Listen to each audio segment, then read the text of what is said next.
Welcome back to our news bulletin, coming to you live from Warsaw. I'm Salia Strzemska. We start with the latest from Ukraine. Intense Russian strikes killed at least 6 people and injured dozens more overnight on Friday. President Volodymyr Zelenskyy says Russia specifically targeted civilians and key infrastructure, with heavy damage reported in Kyiv, including damage to the Azerbaijani Embassy. About 430 drones and 18 missiles were used in the attack, including ballistic and aeroballistic missiles. The attack was specifically calculated to cause as much damage as possible to people and civilian infrastructure. In Kyiv alone, dozens of high-rise buildings have been destroyed. The Azerbaijani Embassy was damaged by debris from an Iskander missile. The main target of the attack was Kyiv, but strikes were also carried out in the Kyiv, Kharkiv and Odessa regions. Officials say this latest attack is part of a growing pattern targeting critical energy infrastructure. Here is what Maxim Kolesnik, the acting Ukrainian energy minister, said about this. Overnight on the 14th of November, the enemy carried out yet another strike. These were numerous complex attacks on civilian energy infrastructure. We see that in November alone, this appears to be the 9th such large-scale attack in which the enemy is deliberately targeting energy facilities. The enemy's objective is clear. Since the heating season has already begun, the enemy is attempting to destabilize the operation of the unified energy system, both its generation and electricity distribution components, and is also specifically targeting facilities essential for heat supply. In other words, we see that the enemy's goal is, in fact, social destabilization. German Defense Minister Boris Pistorius pledged continued support for Ukraine following these strikes, adding that these tactics are aimed at shifting attention away from Russia's own military setbacks. Here's what he said. Germany is prepared to continue to take the lead in supporting Ukraine. Yesterday, the Bundestag approved my proposal to expand aid to Ukraine in the coming year. This will bring our total contribution to more than 11.5 billion euros in 2026. Ukraine will continue to be able to rely on us. It's quite obvious that Russia is trying to divert attention from its own problems and shortcomings. For example, Ukraine's successful strikes in the Russian hinterland, but also the heavy losses on the front line, while at the same time attempting to unsettle and frighten our societies.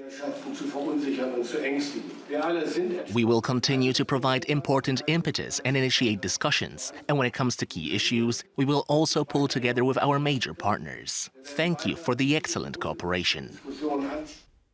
European leaders are still working out how to use frozen Russian assets, and Germany's chancellor says all options remain on the table.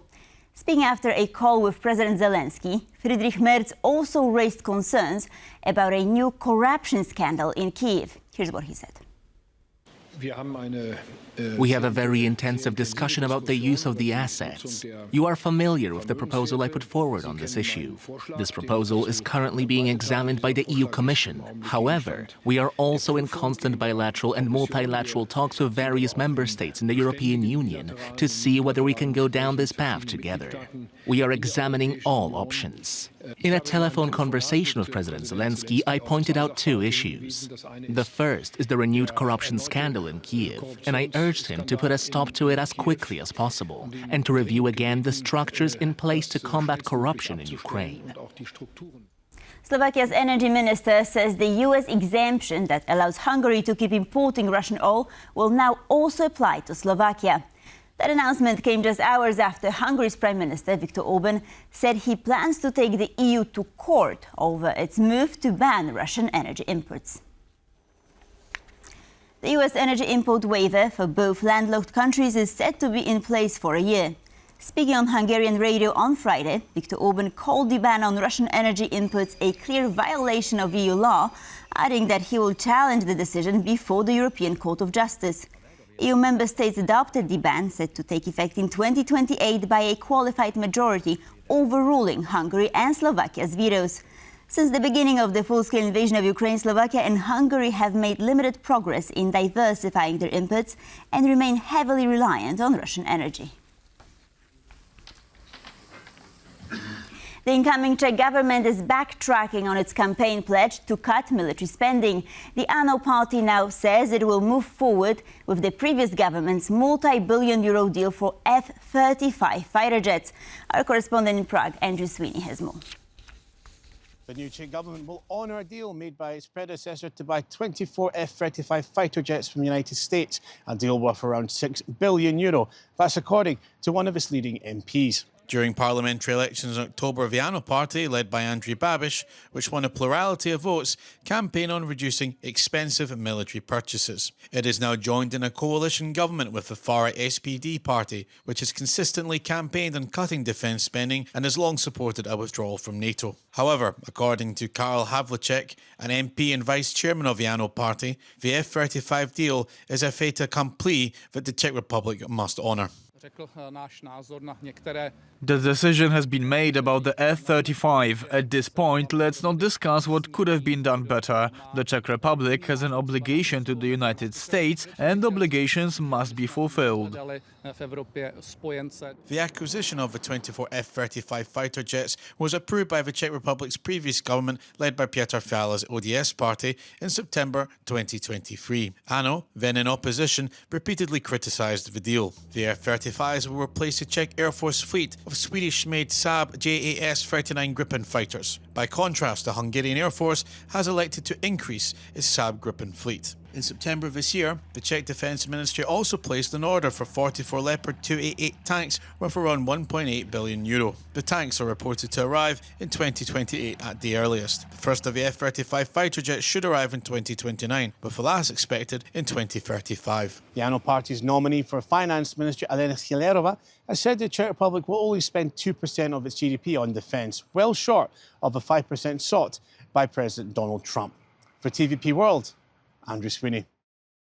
French police have shot and wounded a man armed with a knife at Montparnasse train station in Paris.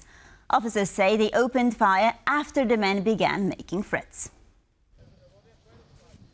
A source close to the police in Paris said the suspect threatened to kill his wife and children in one of the city's suburbs before boarding the train that would take him to the Montparnasse station. The police were reportedly already waiting for him at his destination, leading to an altercation with the man who was shot in the leg following threats to take his own life. After the shot was fired, he turned the knife on himself. The man was known to police for domestic violence. And now on a domestic note, Poland is marking Clean Air Day with a striking reminder of the country's pollution problem. In central Warsaw, a gigantic model of human lungs has been set up just to show how quickly dirty air can leave its mark. As the heating season kicks off, Poland celebrates National Clean Air Day on Friday, November 14th. To mark the occasion, giant lungs appeared in the very centre of Warsaw, an installation created by the Polish Smog Alert, a social movement working to improve the country's air quality. The 2-metre-tall model of human lungs breathes with the help of electric fans that stimulate real respiration. The pollutants settle on the white material, which slowly changes color to light grey, dark grey, graphite, and finally black. So after a few weeks, we can see the change in color. Just like here on the installation behind me, we have the dark material from last year, which was taken from an installation in Silesia, and next to it the white sample, the one that is brand new, just beginning its operation. The campaign aims to raise public awareness about smog by making the invisible visible. Such installations will travel across Poland, stopping in 28 cities, mostly in places where residents cannot monitor air quality. When we come to various towns where there is no air quality monitoring, meaning people live unaware of what they're breathing, the darkening of the fabric becomes a very strong signal. We set it up in a town square, people walk by and see the white material, and then, in some strange, almost magical way, it begins to change color. And it works. It affects the senses. It affects the sight. We can see what we're breathing. And while air quality in Poland is gradually improving, with fewer smog days and a decline in annual concentrations of fine particulate matter, the country still has around 2 million coal and wood-fired boilers. which will continue to generate significant pollution during this heating season. Our own households produce over 80% of particulate matter pollution in Poland, while the industry and cars contribute just by a few percent each. So this is a huge share of the smog that we breathe throughout the entire year. Poland is still among the most polluted EU countries, according to the latest data from the European Environmental Agency, with household boilers being the main driver of the high concentrations of particulate matter. Despite ongoing improvements, tackling emissions from home heating remains one of the country's biggest environmental challenges. And that's a wrap for this news bulletin. News in depth with Aaron Daman coming up next.